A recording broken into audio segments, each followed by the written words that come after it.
And this is Ms. Humrit here, and today we're going to be doing Unit 7, Learning Target 9. So we're going to be talking about combinations versus permutations. How do you know when to use both?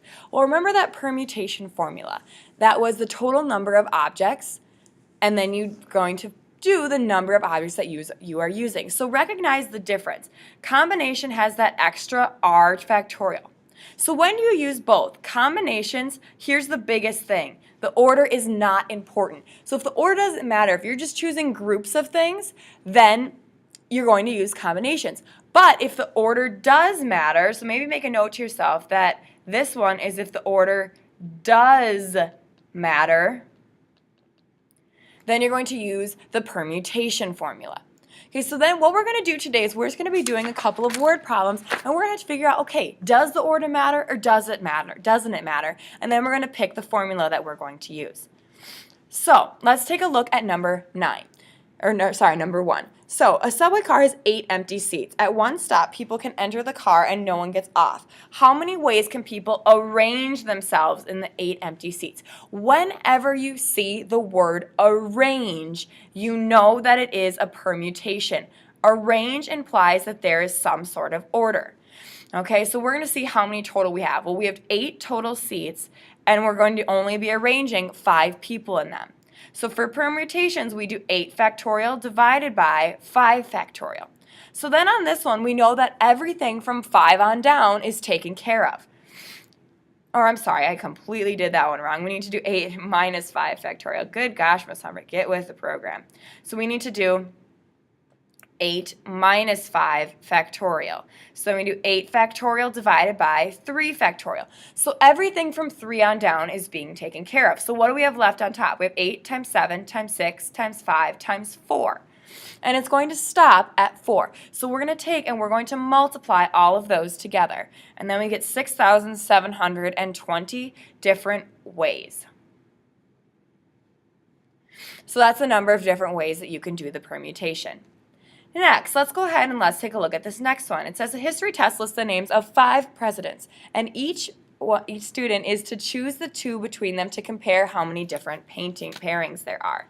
Okay, so we're trying to choose groups of 2. Does the order matter of those 2 groups? No. So we have 5, and we're going to be choosing 2 of them. So it's going to be a combination because the order doesn't matter.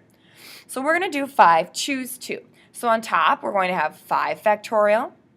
Then on the bottom, 5 minus 2 factorial. And then we're going to multiply by 2 factorial. Remember, combination is the one that has that little extra bit on the bottom.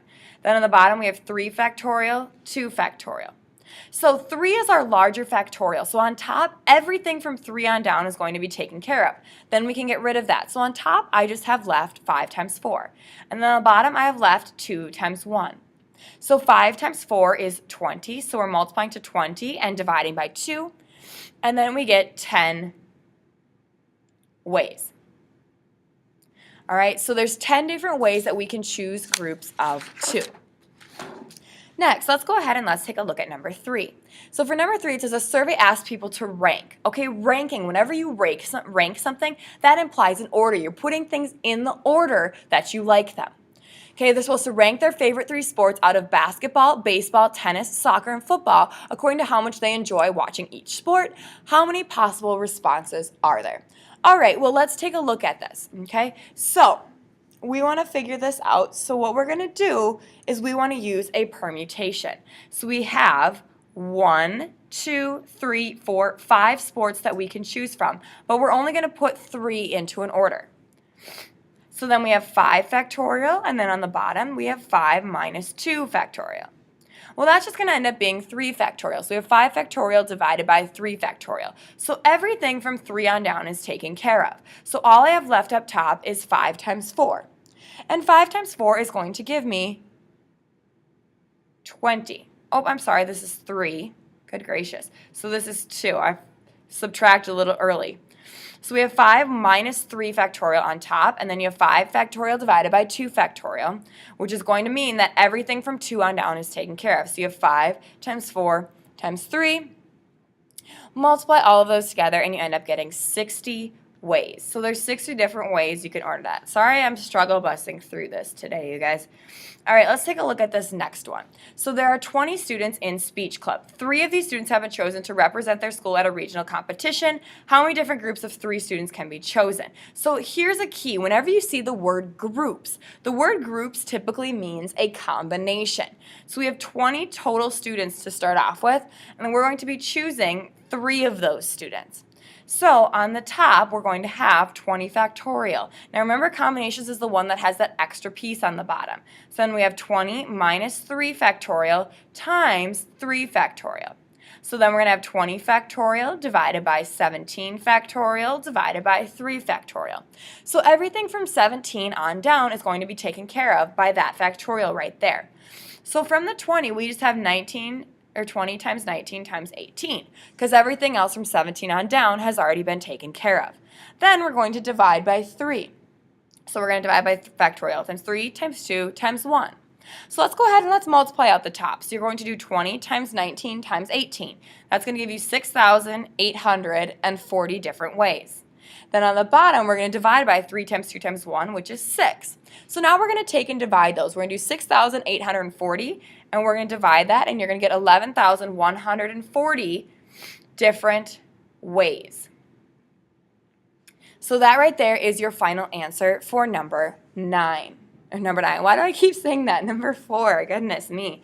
All right, let's take a look at number 5. So for number 5, we want to figure out how many ways can the word combination be arranged. So that's what I see first is the word arranged. Now the word arranged implies order, so that's going to be a permutation. So the first thing I'm going to do is count how many letters I have. 1, 2, 3, 4, 5, 6, 7, 8, 9, 10, 11. So I have 11 letters. Now remember that when we do the letters, we have a little bit of a different way of doing a permutation. So now that I figured out how many letters I have, I'm going to do that factorial. But now I need to account for any letters that are being repeated. So I know that n is being repeated, so I have n and n, so I have 2 n's, so that's going to be divided by 2 factorial.